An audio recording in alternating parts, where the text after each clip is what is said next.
So hello and welcome to another video, and in today's video we're looking at 5 tips that's going to help you improve your photography in 2020.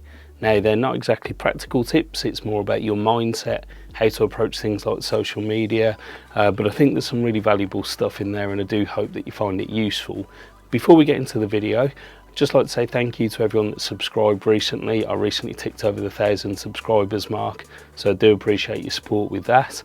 And if it is your first time here, do consider hitting subscribe and the notification bell so you get notified when there's a new video coming up.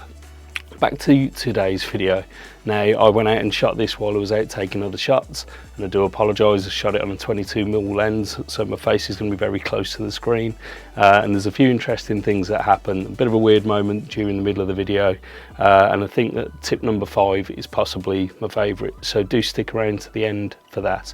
But as I say, going into the new year, looking to post on a Wednesday and a Sunday, so if it is your first time here, consider hitting subscribe. But let's get into the video. So I've just come out today to get a few images because being the new year I need some new shots for social media and things. So I'm just popping to a few spots that I know that are pretty good, hoping that the light picks up a little bit. It's not bad at the moment, but just need a little bit of sun to pop through. And I'm going to try and grab this shot down this alleyway here looking back towards the city centre. So let's grab a couple of shots.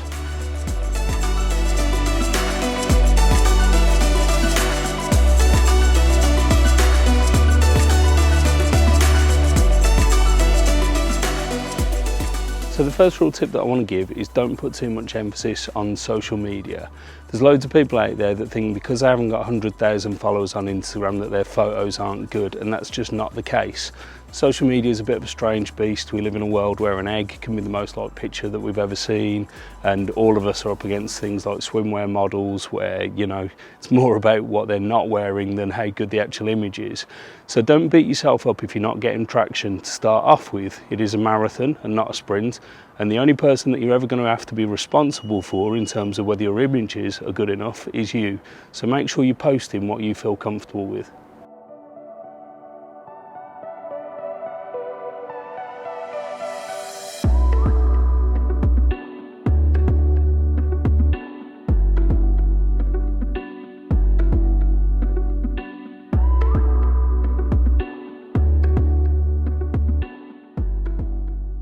So the light's just getting good now, so I'm going to be fairly quick because I need to get some shots as well.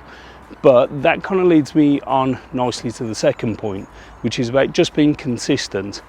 If you're posting every day, you've got so many more opportunities to be found, so much more opportunity for people to see your work and to enjoy it. And if you're looking to turn it into a career and you want people to find your work, well, obviously you give yourself 365 chances if you're posting every day. Now that's not to say that the quality doesn't need to be there. Obviously you need to be posting good images, but having that opportunity to be found on a daily basis really increases your chances of that actually happening.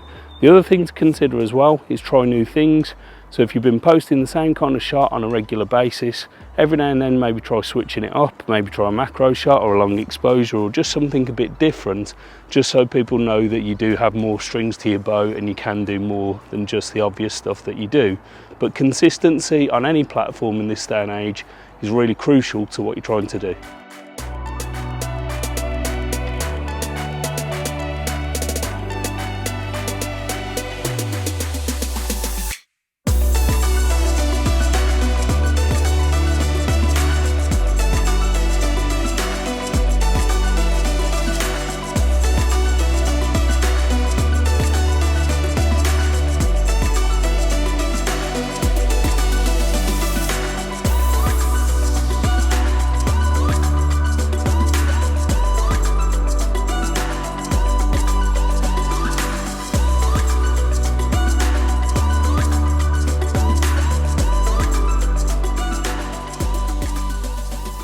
So I think the third thing that people always worry about as well is gear. They always think that if they've got one of the latest cameras and got a new lens or whatnot, it's going to make their photos better, but I just don't think it's the case in this day and age. You can take a really good shot with a camera phone, and if you're out there actually getting the shot, that's better than being sat at home waiting for a new camera to turn up or waiting until you've got the money to buy one. So I really wouldn't focus too much on the actual gear that you're using. It's more important just to go and get the photograph that's the actual goal. Each of you messing around with that. While you're developing stuff. Cut in a bucket to develop. Fab. Yeah. Hello, mate. Awesome. Obviously recognisable. That's it. It's still got the original writing on it. How cool is that? And that's it. That is awesome. So that was a strange little moment. I was just doing a piece of the camera about you not needing the latest gear, you don't need the latest equipment to get good images, and one of the guys that lives on the canal barges behind me just came out talking about cameras, and he actually builds his own pinhole cameras. So he'll take like old tins and old boxes, create a pinhole camera, and then he'll make his own negatives from that, he'll create his own prints from that. And it just goes to show that you don't need the latest gear. If you're creative enough and willing to put the time and effort in, you can go out and create some really cool images. And the guy's lovely. I think I'm going to make a video about him, so don't forget to hit subscribe. That might come up in the future. But like I say, just being creative gets around this issue of having the latest gear. So if you're sat at home thinking, I can't go out and create new images because I need that lens or I need that camera, that kind of thing's really inspirational. It proves that you can go out and create an image with next to no cost at all, and you're still creating images, you're still creating good work. So that's very inspiring and very timely.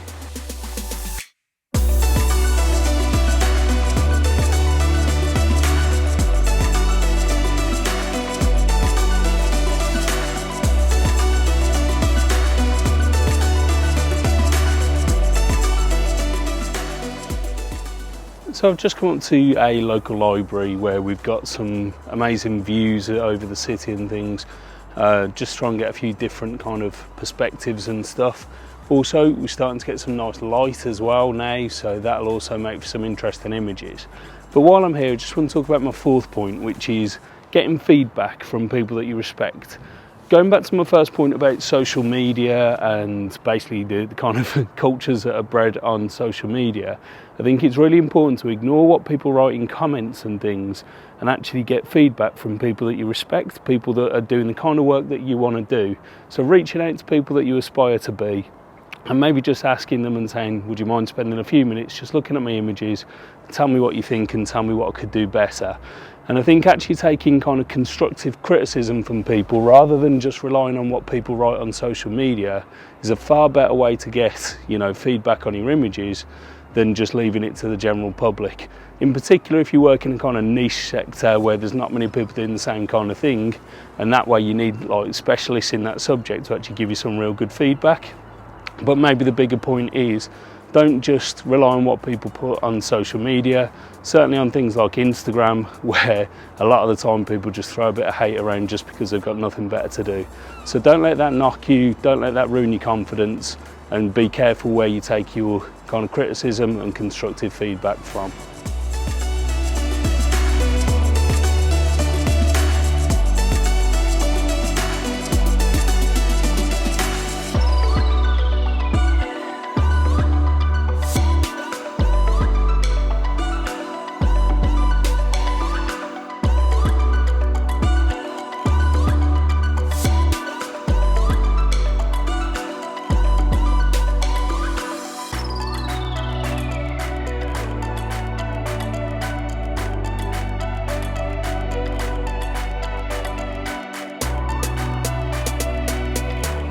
So I've just come down to my last spot because we're losing the light a little bit, so I'm going to kind of start to wrap the video up here.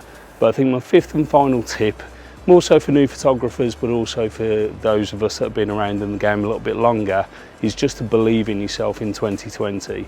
This isn't an easy thing to do. Not many people get the opportunity to be photographers, especially to get paid for it.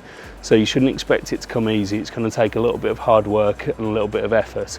But I think if you're posting consistently and you're posting good work, then hopefully those good things will come to you.